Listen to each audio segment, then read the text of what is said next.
अगर आप कुरान पाक के किस्सों को पढ़ें ना, तो कुरान पाक में सबसे खूबसूरत, बेहतरीन, उम्दा, अहसनुल क़सस, जिसको कुरान खुद कहता है कि इससे बेहतरीन, उम्दा और ज़बरदस्त किस्म का किस्सा और कोई दुनिया में नहीं है, ना पहले था, ना आइंदा होगा। वो सूरत यूसुफ के अंदर यूसुफ अलैहिस्सलाम का किस्सा है। इस किस्से में बेशुमार हमें सबक मिलते हैं। एक सबक ऐसा है जिसकी तरफ हमारा कभी ध्यान नहीं गया। यकूब अलैहिस्सलाम से बिछड़े हुए यूसुफ अलैहिस्सलाम को कमोबेश 40 साल गुजर गए। 40 सालों में इतना गम, इतनी उदासी, इतनी तन्हाई, इतनी यादें, इतना उनकी जुदाई को महसूस किया कि यकूब अलैहिस्सलाम की नज़रों की बिनाई जो है ना, वो ख़त्म हो गई थी। कोई लम्हा, कोई दिन, कोई वक्त ऐसा नहीं गुजरा जब यूसुफ अलैहिस्सलाम की उनको याद ना आई हो।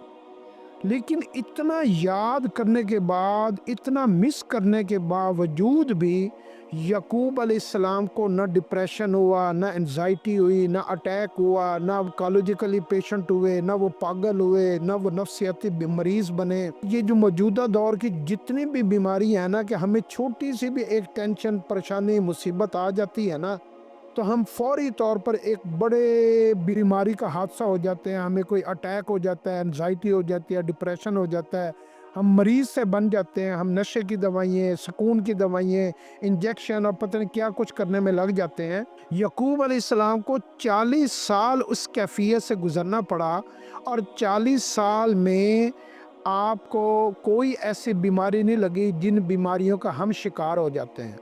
वो पता क्यों है? इसकी हम वजह तो ढूंढे ना। वो पता क्यों है? क्योंकि उन्होंने इस सारी जुदाई, गम और इस सारी जो है ना याद और इस तकलीफ के अंदर अल्लाह रब्बुल इज़्ज़त को कभी भी याद करना नहीं छोड़ा था।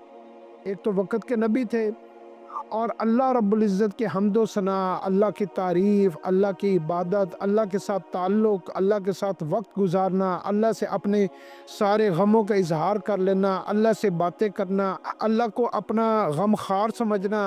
देखें, नबियों का, सहाबा का, औलिया अल्लाह का जो तर्ज था ना, हम लोगों को अपना गमखार समझते हैं, लोगों को हम अपना वो समझते हैं कि ये मेरा जो है ना, अगर ये हो मुझे मिल गया तो मेरा गम ख़त्म हो जाएगा, अगर इसने ये काम कर दिया तो मेरी तकलीफ़ दूर हो जाएगी, उसने मेरे साथ ये कर दिया, उसने ये कर दिया। नबियों के अंदर एक बड़ी क्वालिटी थी, उन्होंने लोगों के साथ अपनी उम्मीदों की बजाय अल्लाह के साथ उम्मीदें बांध ली थी। अल्लाह को अपना गमखार समझते थे, अल्लाह को अपना दोस्त समझते थे, अल्लाह को अपना रहबर समझते थे, अल्लाह को जो है ना अपना दुख दर्द का साथी समझते थे। अल्लाह के साथ अपनी सारी दिल की बातें, दिल का हाल, दिल का गुबार और अंदर की तकलीफ बयान करते थे। तो उससे क्या होता था कि अल्लाह रब्बुल इज़्ज़त ने उनको कभी भी महरूम नहीं होने दिया। इस दौर में भी मैं आपको एक बात बता दूं, इंसान के ऊपर जितनी परेशानियां, मुसीबतें, तकलीफ़ें आती हैं, जो लोग दीन से जुड़े हुए हैं, दीन इस्लाम से जुड़े हुए हैं, मस्जिद में आते जाते हैं, नेक लोगों के पास बैठते हैं, कुरान की तिलावत का एहतमाम करते हैं, दुआओं का एहतमाम करते हैं, नेकियों का एहतमाम करते हैं, मैं आपको सच्ची बात बता दूं, परेशानियां उनके ऊपर भी आती हैं, गम उनके ऊपर भी आते हैं, आजमाइशें उनके ऊपर भी आती हैं, लेकिन उन लोगों को अल्लाह रब्बुल इज़्ज़त अपनी जिम्मेदारी में ले लेता है, अपने परों में ले लेता है, और उनको उस गम के अंदर जो है ना वो हलाक नहीं होने देता, और वो उस परेशानी से बड़ी खैर व आफियत के साथ निकल आते हैं। लेकिन बदकिस्मती से जो लोग गमों का जिम्मेदार लोगों को ठहराते हैं, लोगों से उम्मीदें रखते हैं, अपनी अक्ल को बुनियाद बनाते हैं, और बड़ा दानिशवर और बड़ा जना ताल्लुकात और ताकतवर और पैसा, दौलत और असर व रसूख और इन सारी चीज़ों के और डॉक्टरों के और दवाइयों के और इन चक्करों में पड़ जाते हैं, सिवाय एक ज़ात को छोड़कर, अल्लाह, अल्लाह के रसूल, दीन इस्लाम को छोड़कर वो जितने भी असबाब इख्तियार कर लेते हैं, वो अपनी उन सारी एंजाइटियाँ, डिप्रेशनों के अंदर वो ऐसे ऐसे बीमारियों में मुब्तला हो जाते हैं, ऐसे ऐसे मसलों में उलझ जाते हैं कि उनको सब समझ नहीं आती। फिर वो ऐसी दवाइयों पे लग जाते हैं, उनके गरबी भी ख़त्म नहीं होते। तो इसलिए जो है ना, یہ اپنے اندر ایک قوت پیدا کریں کہ آپ اللہ کے ساتھ اپنی ایسی طاقت پیدا کریں جیسے یعقوب علیہ السلام کے اندر وہ قوت پیدا ہوئی، جس سے اس طرح کی جو جتنی بھی ذہنی بیماریاں اور سوچوں کی اور خیالاتوں کی بیماریاں پیدا ہوتی ہیں، اس سے کبھی بھی آپ کا سامنا نہیں ہوگا اگر آپ نے اپنے ہر مشکل آزمائش میں اللہ کے ساتھ اپنے تعلق کو قائم رکھا۔